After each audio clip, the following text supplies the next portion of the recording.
hit perfection on their 220-hour farm. I don't recommend the river layout, but it was a challenge. They did the Riverland farm, which I absolutely hate. I think it's one of the worst farms. It's very strategically done. Every like little crop place has been done really well. I have to say, like, there's not much that you can make this look symmetrical, but they've done really well, I think. You need crop space in this place. And as you can see, they've got 1, 2, 3, 4, 5, 6, 7, 8, 9, 10, 11 iridiums with some quality. So they're getting just barely 300 crops. Maybe not even 300. I'm actually not sure, but it's about roughly 300 crops, which is not a lot. I'm really happy that they tried to utilize it. They've got the barn straight in the middle here. No coop? Oh, there is a coop at the top here. As you can see, it would be better to bring these together. Maybe you can have the barn and the coop here and maybe just make these crops and keep it next to the greenhouse, because then you can take your crops to the greenhouse if you want to. You have 2 sheds at the bottom, which I would suggest bringing them closer, but I don't blame you for this spacing. Like, there's not much you can do. They do have a golden clock. They do have the obelisk. You really don't have much space with this. So I have to say they did well with the space that they had. You can use the mini obelisk to get that island. True, you're not wrong. The mini, I think that's what they've done, actually. You're right. They got a mini obelisk here, but I'm not sure where that takes them. Oh, there it is. Yeah, it's like right here. It takes them to the middle of the farm,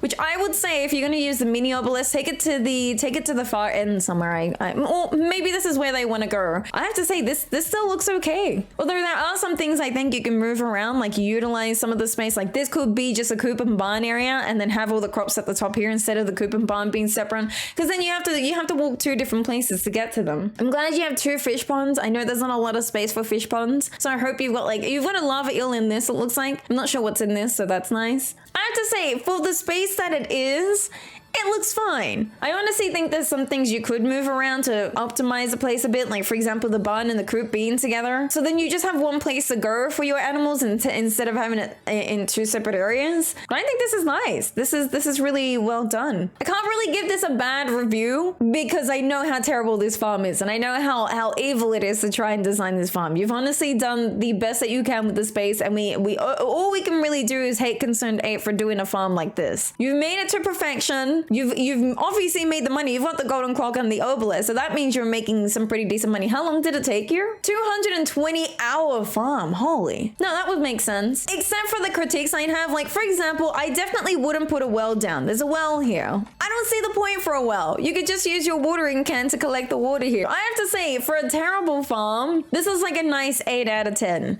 All right, next farm. We've got a 100% perfection farm, spring year 8. Wow, this is gorgeous. Looks cute, but again, -1 for the slime hutch. I can't say -1 for the slime hutch because look how much space it's taken. It's like barely nothing. Let's consider what they've got and critique it that way. So they have a shed and someone's house right here, and I like this little layout here. Obviously, that shed is used for something else because I would say put them in the shed, but I like it. I like this little section. It's really nice. They've got 8 iridium sprinklers here, 8 here as well. So you've got 16 iridium sprinklers. I will pretend that I know math. Yeah, 400 crops is a good number, I would say. It's manageable for one person, 400 crops. Oh, this is 4 corners. I didn't realize this was, I thought this was the normal farm. It's the 4 corners. So the top right, you've got your crops. I like that you have the obelisk on this far right. Perfect. I always say, keep them near the farmhouse. This is perfect right here. Top left, you've got your animals. So 2 barns and a coop. I love it. And I love that you've got this little walkway for the grandpa's shrine. I never designed this place. I always feel like I could utilize it for something else, but I like that you've done this and you've got everything planted really well. I like how the trees kind of come into the floor pieces here. It's nice. All right, you've got another 2 sheds. I love that you've got this layout for this is amazing. This here is actually really nice. They got a mini obelisk. I'm guessing this is where they come down and they really utilize bee houses. See what I mean? Like, you really don't need that many crops. I think it is too many crops, but I think you're trying to keep it obviously symmetrical. I think this looks absolutely amazing. This is an interesting choice layout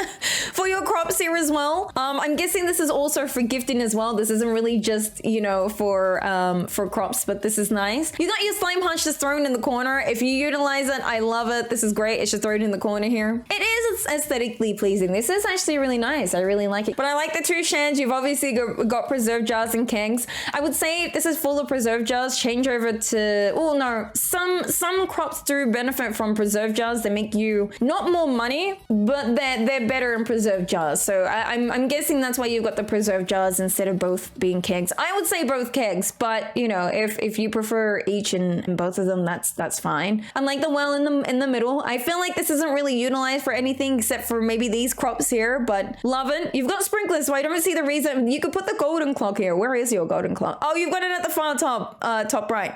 I would say put the golden clock here. There's no reason for the well. There really isn't. If you've got the sprinklers, you don't need a well. This bottom right section, you've got a mixture of a mill, crops, and 3 ponds. I like that. This is cool. I like these trees. I'm not sure why these aren't. I'm guessing these are just randomly there. I would say tap these if you can. It might as well. You get extra syrups. If you're not going to use them, at least sell it. You make some decent money from that. Oh, I can come in now because you don't need to see that side.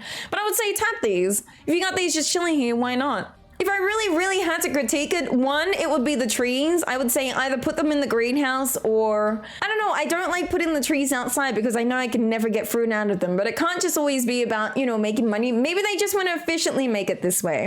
And I think that's fine. I think you guys did really well this farm. I'm guessing this is with 2 other people because you've got 2 houses. I have to give this like a good 9 out of 10. Definitely a nice farm. So thank you very much. What was your name again? Chaos Bungo for that farm. That's a really nice farm. Oh, it's got spoilers. It's just a house. Oh my dear God. Oh my God. Dude, these houses honestly are so amazing to me. There's just so much in it, and it's really amazing to see this. This is a beach farm. This definitely looks good. Holy crap.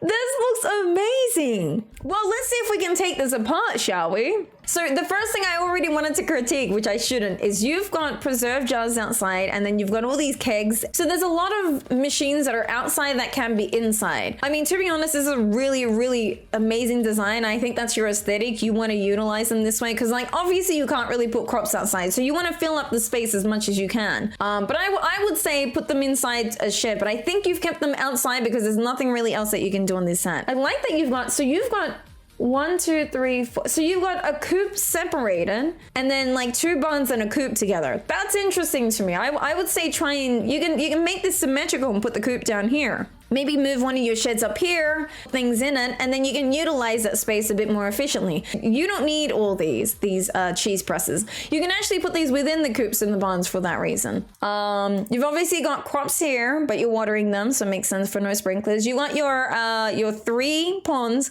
Love it, but there's no fish in there, so get your sheds together. There's a shed. I wish I knew what was inside the shed. You've got a lot of mahogany, so I'm guessing, I don't know if this is for aesthetic purposes, because I wouldn't want to break down these trees, but I like that you have all this mahogany. Interesting that you got bananas and mangoes outside. I would say put them in the greenhouse so you can make more money out of them. But then again, they're just trying to utilize the space, I think, which I love. I love the consistency that they've got. It is a lot though, and I think the reason why there isn't too much symmetry is that obviously it's another farm that you can't really do much with. There's only one section that you can put crops. You can put crops in the others, you just need to use your own efforts for it. I generally don't like using my watering can that often, so I like using sprinklers, and that's why I always suggest to get sprinklers. Other than that, I think this farm is great. I think it's absolutely gorgeous. Obviously things are kind of placed all over the place, but you have definitely like sectioned things off. I have to say, like I said, I don't have much experience in the beach farm. I've only ever done it like twice. I would give this like a 9 out of 10. There's no obelisk or golden clock, which means I don't know where your money is at, because I can't really, I mean, I can tell with all these preserve jars and kegs, but I don't know how much of these you're actually using. You're still growing parsnips, and I feel like that shouldn't be a thing.